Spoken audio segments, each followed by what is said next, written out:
Nous ne pouvons rien sans lui. Et le Seigneur l'a dit dans l'évangile de Saint Jean, au chapitre 15 du verset 5, il dit « Sans moi, vous ne pouvez rien faire ». En fait, nous ne pouvons rien faire de bon, de vrai, de juste et de beau si ce n'est pas Dieu qui les pose en nous. En fait, tous les actes qui ne sont pas de lui ne valent rien pour lui, selon ce qu'il dit.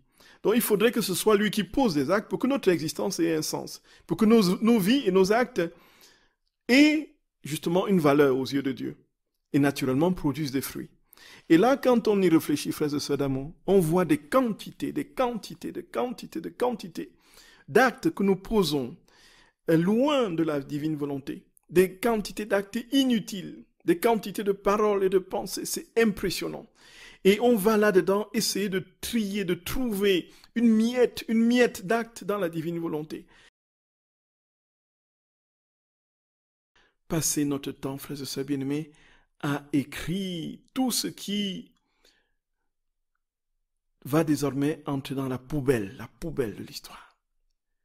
Et du coup, on se rend bien compte qu'il ne faudrait pas que nous nous amusions avec le temps qui nous est donné. Le temps est précieux. Le père de Saint Jean-Paul II lui disait « Capitalise le temps.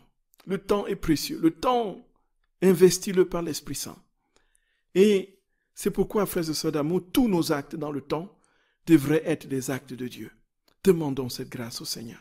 Vraiment, d'être méticuleux, d'être, attentif, d'avoir cette divine attitude continuelle pour que nos actes soient les actes de Dieu, pour l'inviter dans nos actes. Et c'est alors que nous posons, que nous réalisons, que nous vivons véritablement en Dieu. Et que, n'est-ce pas, nos actes trouvent un sens. C'est impressionnant la quantité d'actes que nous mettons à la poubelle. Tout simplement parce que nous n'avons pas invité Dieu. Jésus dit, c'est au tome 30 du 9 novembre 1931, « Dieu maintient établis tous les actes des créatures et leur nombre. La promesse de ces actes, parce qu'ils sont établis par Dieu, est prise par ma divine volonté et les ordonne et introduit en eux sa vie. » Donc Dieu a conçu dans son éternité bienheureuse tous les actes de tous les hommes. Donc dans sa tête, il avait tous les actes que nous poserions au cours de notre existence, que nous vivions 2 mois ou 100 ans, ou plus. Quel que soit notre âge, tous les actes que nous aurions à poser au cours de notre existence, Dieu les avait déjà préparés en lui. Et dans chacun de ces actes-là, il dit qu'il a introduit sa vie. Donc en fait, comme nous étions à l'origine intimement unis à Dieu et que nous partagions tout de lui, lorsque nous sommes sortis, nous avons tout perdu de tout ce que nous vivions en lui. Mais ce que nous devrions être en lui est resté en lui. Donc les actes que nous devions poser sont restés en lui. Et donc ces actes-là ont la semence de sa vie. Et, frères et sœurs d'amour, Jésus dit, mais il faut maintenant que toi, tu ailles chercher ces actes-là. Alors comment est-ce que tu vas aller le chercher? Jésus dit, mais c'est lui qui permet l'accomplissement de ces actes établis par l'être suprême. La créature qui coopère et se laisse dominer par la divine volonté et qui, avec sa coopération et son règne, sent le lien et l'inséparabilité avec elle et sent couler sa vie divine dans ses actes. Voilà. Donc, comment accueillir et aller chercher des actes divins? Parce que nous coopérons dans la mesure où nous nous branchons en quelque sorte. Nous sommes comme une sorte de, voilà, nous mettons, n'est-ce pas, ce canal de notre volonté uni à celle de notre Seigneur, et tout ce qui est en lui coule aussi en nous. C'est ça en fait. C'est mourir à sa volonté propre pour naître à la vie de Dieu, pour naître à la volonté de Dieu. Car tous les actes établis devraient être remplis de l'être divin. Oh, que ces vides sont horribles. Ils sont comme des voies tordues, des actes sans commencement divin et sans vie. C'est pourquoi rien ne détruit plus la créature que sa volonté. Frères et sœurs d'amour, Jésus dit, très clairement que notre grand problème, notre malheur, notre souffrance, notre misère vient de notre volonté propre, frères et sœurs d'amour. Et si nous nous libérons de ce fardeau de notre volonté, alors Dieu, frères et sœurs d'amour, coule en nous. Jésus dit que si nous ne coopérons pas, alors il y a des vides en notre âme. Ce sont les vides de vie divine, les vides de la vie de Dieu. La place que devait occuper la vie divine est vide. Et ce sont des actes humains qui traînent par-ci, par-là et nous rendent malheureux, inconstants, indécis et incapables de faire le bien à la mesure de ce que Dieu a prévu pour nous. Jésus dit, mais qui reçoit cet acte opérant? Alors, puisque la divine volonté agit toujours, constamment, à l'intérieur comme à l'extérieur, mais qui le reçoit? Jésus dit, c'est la créature qui la reconnaît dans tous ses actes, celle qu'il aime, qu'il estime et qu'il apprécie. Oui. Étant reconnu, ma volonté laisse toucher son acte opérant et incessant, et la créature sent en elle ses bras, la puissance de ses mouvements, la vertu vivifiante de son souffle, la formation de la vie dans les battements de son cœur. Imaginez. C'est tout simplement au-delà de tout ce que nous pouvons imaginer. Cela paraît théorique, cela paraît éthéré. Le Seigneur nous dit pourtant, c'est cela. Il faudrait que nous soyons un jour, frères et sœurs bien-aimés, dans la joie de voir notre vie se transformer en vérité. Que nous ne soyons pas continuellement dans des choses que nous lisons et qui nous mettent dans mille et une réflexions. Que ces vérités que nous lisons rentrent dans nos veines, dans les interstices de nos cellules, constituent la vie de Dieu en nous et que nous voyons vraiment notre vie changer, que nous grandissions d'amour en amour, de recherche de vérité en recherche de vérité. À combien de dangers ne sont-elles pas exposées lorsqu'elles ne sont pas déposées dans notre volonté? Combien de changements ne subissent-elles pas? Par conséquent, notre contentement est complet lorsque nous voyons que la créature fait le dépôt de ses actes dans le vouloir suprême. Ces actes, bien que petits, avec tous les petits riens de la créature, rivalisent avec nos actes et nous voyons avec délice son industrie, lorsque pour les mettre en sûreté, elle dépose ces petits riens dans notre volonté.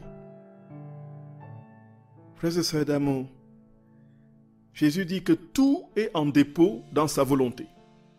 La création, la rédemption et tous les actes sont en dépôt dans sa volonté. C'est bien ce que nous avons vu jusqu'ici. Et pour que la créature soit en sécurité, il faut qu'elle aille elle aussi se déposer dans la divine volonté. Il faut qu'elle aille déposer ses actes dans la divine volonté. Et voilà la condition pour recevoir tous les actes qui sont en dépôt en Dieu. C'est laisser la vie de Dieu couler dans tout ce que nous faisons pour que notre vie, totalement, pleinement, soit celle de Dieu. Et donc, il n'y a pas de sécurité pour nous, frères et sœurs bien-aimés, s'il n'y a pas ce fondement qui accueille nos vies, qui accueille nos actes. S'il n'y a pas ce fondement de la divine volonté, il n'y a pas de sécurité possible. Voilà, frères et sœurs d'amour. Voilà ce que le Seigneur nous dit. Et nous avons une certitude, c'est que Jésus, quand il parle, c'est bien parce que il a déjà réalisé. Et quand il le réalise, parce que sa parole est performative, il suffit simplement de croire que ce qu'il dit est vrai, d'accueillir cette parole dans toute sa splendeur, sa vérité, et tout cela se réalise en nous. Voilà, c'est une question très pertinente. Frères et sœurs d'amour, ce qui est sûr, c'est que le Seigneur nous a dit que dans la divine volonté, il n'y a pas de manifestation extraordinaire de l'ordre des feux d'artifice, par exemple, ou de signes miraculeux et prodigieux qui se produisent à notre passage. Tout simplement parce que la divine volonté, c'est la vie, c'est un miracle perpétuel, un miracle permanent. Et le miracle permanent n'a plus rien d'extraordinaire. Et c'était la vie de notre très sainte mère à Nazareth. C'est l'exemple qu'il donne. Il dit que sa mère à Nazareth n'avait absolument rien d'extérieur qui paraissait. Elle n'avait rien de glorieux à l'extérieur. Elle était une pauvre petite créature dans sa masure de Nazareth. Rien ne laissait penser un seul instant qu'elle regorgeait des vies divines, qu'elle regorgeait la plénitude de la vie, du don de Dieu. Et c'est, dit Jésus à Luisa Picarita, qui se pose la question, mais Seigneur, chaque fois tu me dis que c'est assez exceptionnel la vie dans la divine volonté, alors que je ne sens rien, je ne vois rien, ma vie ne change pas tant que ça, dans l'ordre des faits extraordinaires. Jésus lui dit, ma fille, n'est-ce pas, c'est la vie de ma mère à Nazareth. Il le dit très clairement. Et nous croyons donc que la vie dans la divine volonté, dans sa plénitude, sera une vie ordinaire dans l'extraordinaire. Dans l'extraordinaire de la transformation en Dieu qui deviendra ordinaire. De sorte qu'il n'y aura plus quelque chose de particulièrement époustouflant qui viendrait nous impressionner. Tout simplement parce que nous vivons dans un miracle permanent. Et donc, au moment où nous demandons à Jésus de venir prendre nos actes et de les accomplir, nous croyons de tout notre cœur qu'il vient vraiment et qu'il prend ces actes, qu'il les accomplit. Et parce qu'il les accomplit, sa vie véritablement transparaît. Sa vie véritablement se donne, se déploie dans les actes que nous posons. Et quand il se déploie dans les actes que nous posons, frères et sœurs bien-aimés, alors c'est réel. Mais nous ne voyons rien. Et donc nous adhérons à cette réalité par la foi. Voilà. Il peut se faire que, comme pour Luisa Picarita, une fois elle a senti ses mains, ses yeux, ses pieds et tout ça qui était rempli des mains, des pieds de Jésus et tout ça. Et c'est rare. Le Père, tout est en lui. Et le Fils a prolongé ses actes divins dans son humanité. Et c'est ce qu'il dit. Donc tous nos actes en fait. Et c'est la raison pour laquelle nous sommes capables d'accomplir des actes divins, parce que un homme-dieu, un Dieu-homme a posé ses actes déjà en nous. Et Jésus dit que dans les 33 ans de sa vie, tous les actes qu'il a posés pendant ces 33 ans, il les a posés divinement pour tous les hommes de tous les temps. Pour tous les hommes de tous les temps. Donc ce qui fait que, frères et sœurs, nous sommes héritiers des actes de Jésus. Nous sommes des prolongements des actes de Jésus. Et ce qui fait que le Seigneur qui est la tête du corps, nous sommes ses membres, nous sommes dans le prolongement de la tête.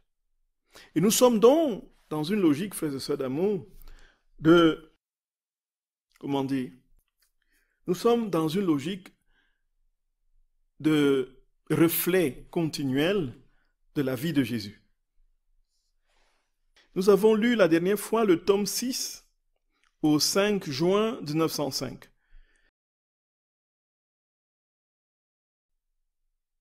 C'est fou, frères et sœurs d'amour. Écoutons bien ce texte. Reprenons. Un jour, pendant que je travaillais, je me suis dit, comment est-ce possible que quand je travaille, non seulement Jésus travaille avec moi, mais que c'est lui-même qui fait le travail? Il me dit, oui, c'est moi qui fais le travail. Mes doigts sont dans les tiens et ils travaillent. Ma fille, quand j'étais sur la terre, mes mains ne se sont-elles pas abaissées à travailler le bois, à enfoncer des clous, aidant ainsi mon père adoptif Joseph? Ainsi, avec mes mains et mes doigts, je créais des âmes et divinisais les actions humaines. Je créais des âmes et divinisais des actions humaines en leur donnant un mérite divin. Par le mouvement de mes doigts, j'appelais le mouvement de tes doigts et celui des autres doigts humains. Et en voyant que ce mouvement était fait pour moi et que c'était moi-même qui le faisais, je prolongeais ma vie de Nazareth en chaque créature et je me sentais comme remercié par elle pour les sacrifices et les humiliations de ma vie cachée. C'est fou. Tout, absolument tout est accompli en Jésus. Tout, absolument tout, frères et sœurs d'amour. Tout, absolument tout est accompli. Jésus a tout fait pour nous. Les mouvements de ses doigts, quel que soit le mouvement de nos doigts aujourd'hui. Aujourd'hui, nous avons le doigt sur les claviers d'ordinateur, sur les téléphones portables. Même si Jésus n'avait pas ces instruments à cette époque-là, tous les mouvements de ses doigts pour tenir le rabot, tenir la planche, tenir la scie, tenir le balai, tenir ainsi de suite l'assiette, tous les mouvements de ses doigts divinisaient tous les mouvements de nos doigts. Allons les chercher. Et comment les chercher, frères et sœurs d'amour? Il suffit tout simplement d'ouvrir notre cœur, d'ouvrir notre âme, de donner notre volonté à Dieu, de le laisser couler dans notre vie, dans notre volonté, dans notre mémoire, dans notre intelligence, dans notre volonté. Et tout simplement le laisser vivre en nous, vivre sa vie en nous. Et alors, puisqu'il a tout fait déjà pour nous, il dépose tous ses actes divinement accomplis en nous. Et nous devenons un autre lui. Gloria, Gloria. Oui, nous te bénissons, Seigneur notre roi. Voilà ce que le Seigneur nous dit pour les actes suspendus. En fait, tous nos actes sont prêts en lui. Et comment les chercher? Il faut tout simplement, frères et sœurs bien-aimés, ouvrir notre cœur. Et il y a une dernière question qui arrive, frères et sœurs d'amour, que nous allons essayer de reprendre. Donc, est-ce que ce qui est parfait n'est pas synonyme de divin? Est-ce qu'un acte... Non, un acte divin ne peut pas être mal fait. Un acte divin est parfait. Voyez. Et donc la perfection, ici, c'est dans le sens de Dieu. Ce n'est pas dans le sens d'un équilibre avec un idéal ou bien un objectif qu'on s'est fixé. Donc, quand on fixe un objectif et qu'on l'atteint, on dit c'est parfait, parce qu'il y a eu une adéquation entre l'idéal qui a été fixé et la réalisation dans l'acte. On fait un examen de mathématiques et celui qui a 20 sur 20, voilà, il a atteint la perfection. Mais ça ne veut pas dire qu'il connaît toutes les lois de la mathématique, qu'il connaît toutes les mathématiques, qu'il connaît toutes les théories mathématiques. Le fait qu'il ait eu 20 sur 20 pour un devoir ne veut pas dire qu'il connaît tout de la mathématique. Donc, alors ici, dans l'acte parfait de Dieu, ça dit qu'on a tout. On a tout. On est parfait. Cela veut dire qu'on a la vie de Dieu en nous. Donc, un acte divin est toujours parfait dans la mesure où cet acte communique la plénitude de Dieu. Voilà. C'est dans ce sens. La perfection. Nous rendons grâce au Seigneur pour l'immensité de sa tendresse. Nous sommes au lendemain de la fête de l'Immaculée Conception. Et nous savons que c'est par notre très tendre main que viendra le royaume. Prions-la, frères et sœurs, prions le rosaire, multiplions les rosaires. Et c'est à force de prière que nous enchaînerons le ciel avec la terre et nous ferons advenir le règne. Ne nous décourageons pas, avançons confiants, frères et sœurs d'amour.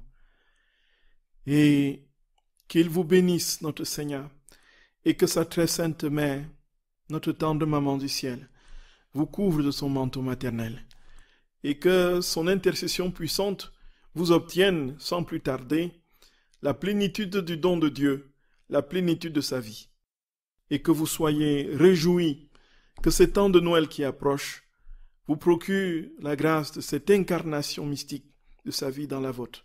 Que notre Sainte Mère, Mère de miséricorde, nous y aide. Que Dieu Tout-Puissant, Père, Fils et Saint-Esprit, fasse descendre sur vous sa bénédiction et que cette bénédiction demeure à jamais au nom du Père et du Fils et du Saint-Esprit. Amen. Frères et sœurs d'amour, je vous embrasse de tout mon cœur.